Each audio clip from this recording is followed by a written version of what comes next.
I have lost sleep over this. I'll be at work, eyes fixated through the microscope on the task before me. Future people as single cells. That's what I work with. Human eggs, sperm, and embryos. I'll be in my trance, enjoying my work, and then this concept will interrupt my thoughts. This silent yet unyielding notion that we, as people, are far more simple than we think we are. Truly, we all started as this single cell. This one egg, this one sperm, this one embryo. First one cell, then 2, then 4, then 8, etc., etc., etc. But even more than the literal sense, we are just so scarily simple.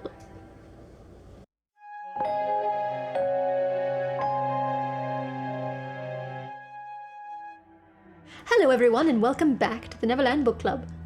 Wait, did I just say that? I've said that before, and I'll probably say it again here on this couch, but who else has said that exact same welcoming statement? Let's look it up.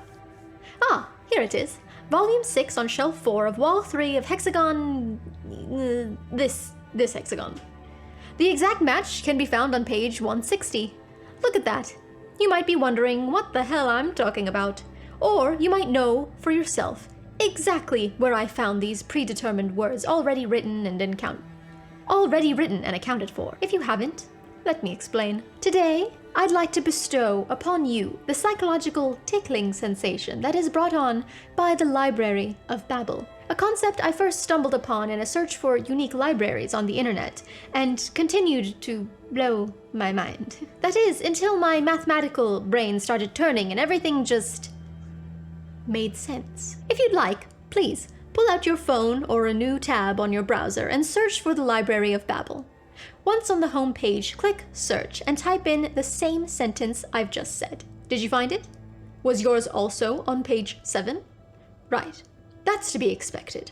As a librarian's index of cards catalog the volumes within the walls, so too does the algorithm. Books in the Library of Babel are just like books in your local library. They are organized in a way that does not change, their location a permanent fixed point. The same text on the same page of the same book every time. But how can this be? Well, with enough monkeys and with enough time, generated randomness could result in Moby Dick, Anna Karenina, Great Expectations. If anything with even the smallest semblance of intelligence is given a typewriter to randomly click away at, eventually, you could be left with a masterpiece. But unlike the monkeys who could be subject to repeated phrases, no two pages in the Library of Babel are the same. I know what some of you may be thinking. This is a hoax. Smoke and mirrors and a simulation of gibberish spitting back at you what you want to hear. Descriptions of your every experience, everything you've ever said or done condensed to 3,200 characters could be in the same room in the same library. Forever on the shelves facing one another, waiting for their timelines to meet and create a vortex, a tear in the continuum. The argument of this being a hoax is brought on by misunderstanding of how the library works, and perhaps fear. Fear that you could be so unoriginal as to be reduced to one sentence that is already written by a machine. And that is exactly what powers the library. An algorithm. The same concept used to solve this Rubik's Cube. A faithful mathematical pattern that, when utilized properly, could yield desired results. The librarians of Babel have addressed this wary skepticism on their About page. Since the library consists of every letter in the English alphabet plus commas, spaces, and periods, it is limited to 29 characters. So, wait, it's not infinite at all. It is actually quite finite. With a cap on 3,200 characters, that makes the possibility of the library all the more mathematical, realistic. Here's where I ran into a bit of discrepancy during my research. I found that each book in the library contains 410 pages. You can see this while searching any phrase. It will give you a page number out of 410 of a certain book. On Wikipedia, it says there are 10 to the 4,677 total pages. But on the About page, it reads, At present, it contains all possible pages of 3,200 characters, about 10 to the 4,677 books. So, what is it? Books or pages?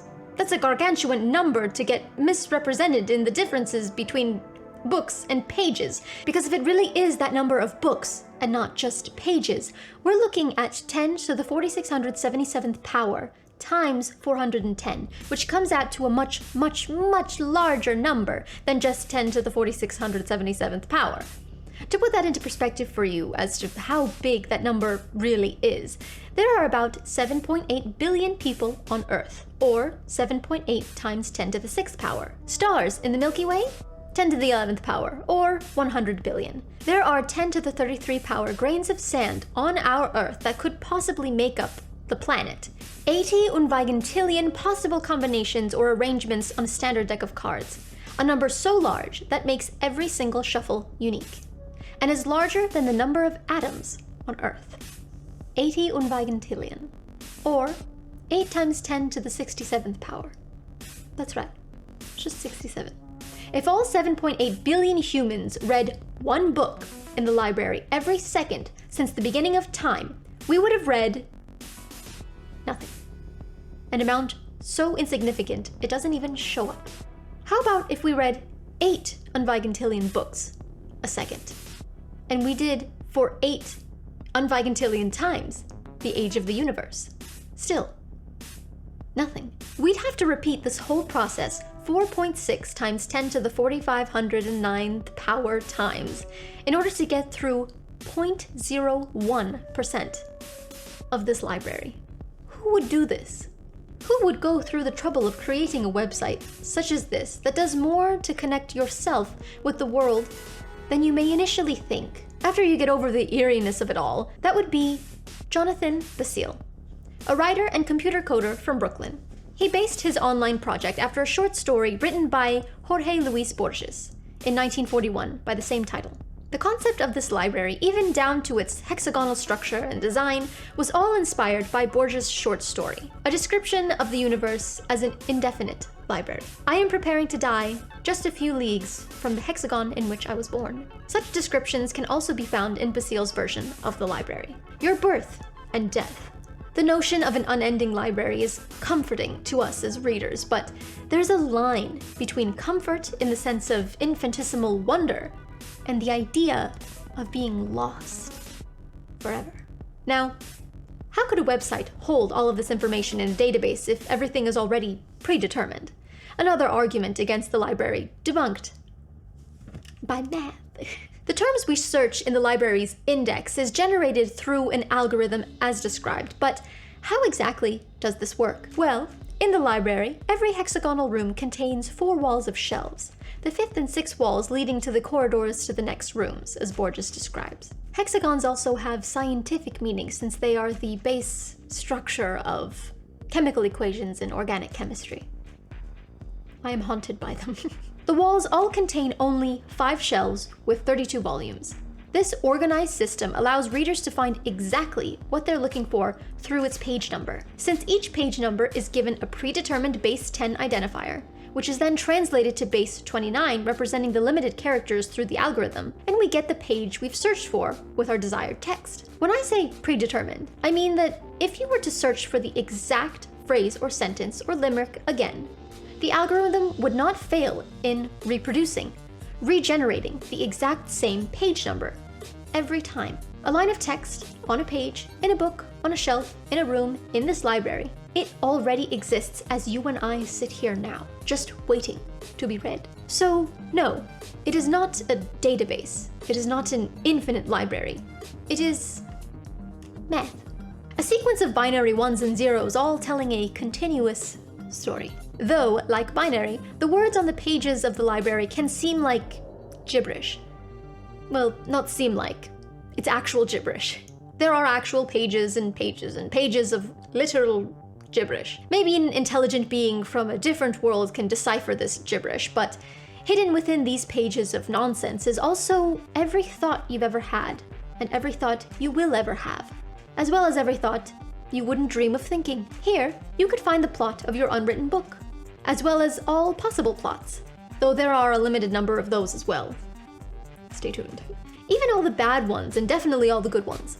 Unfortunately, due to the titanic nature of the library, while you could stumble upon something great, a magical incantation perhaps, an idea you've never thought of just yet, chances are you won't. Not until you or someone else thinks of it first. Because that's just how numbers work. Probability is also bound by limited characters, and so too are you and I. A fun little quote I found on Wikipedia by journalist Jerry Adler reads, "It just may be the most fascinatingly useless invention in history."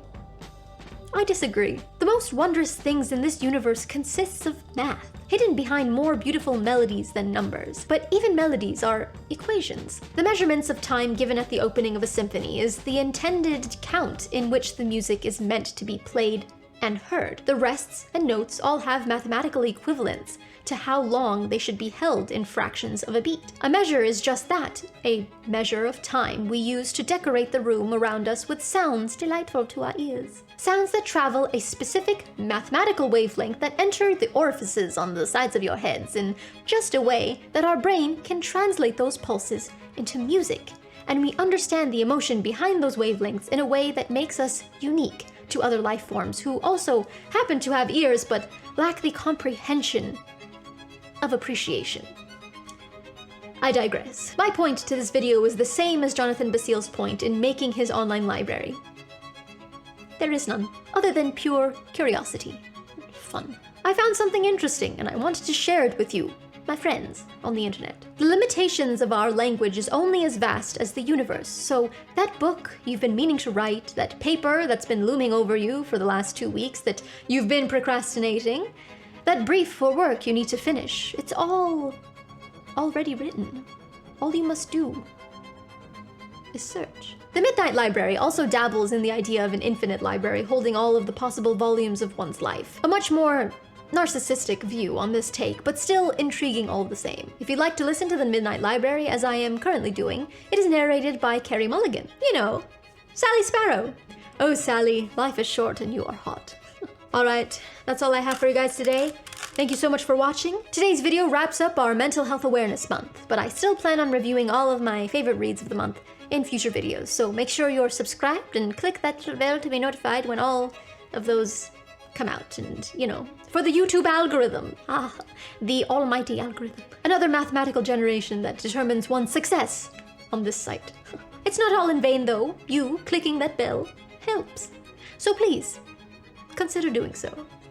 I'd like to thank my wonderful husband Pablo for not only making these videos look and sound as beautiful as they do, but for helping me write the script. A happy marriage is one where both can look in wonder at the same idea and bounce off one another in a fun rhythm, like a tandem trampoline. Today's shout out goes to Jessica Calais-Cow. Your comment pretty much sums up my true intentions with this channel. To make viewers laugh, but also to make them think. Because I truly believe the two go hand in hand with a meaningful and worthwhile existence. If you are capable of both thought and laughter, what other riches are there to be desired, really? Tesla. True. Alright, I am off to go discover yet another useless algorithm in the name of procrastination and entertainment. Stay lost, keep reading, and remember, nothing is new under the sun. Goodbye! A faithful mathematical pattern that, when utilized properly, could... Hold on.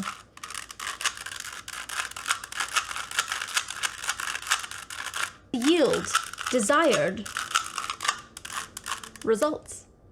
The librarian... Hey! This is how you met me. Hey Google, how do you pronounce unwingentillion? That's pronounced unwinkentillion. What? He just troll you? On Winkentillion.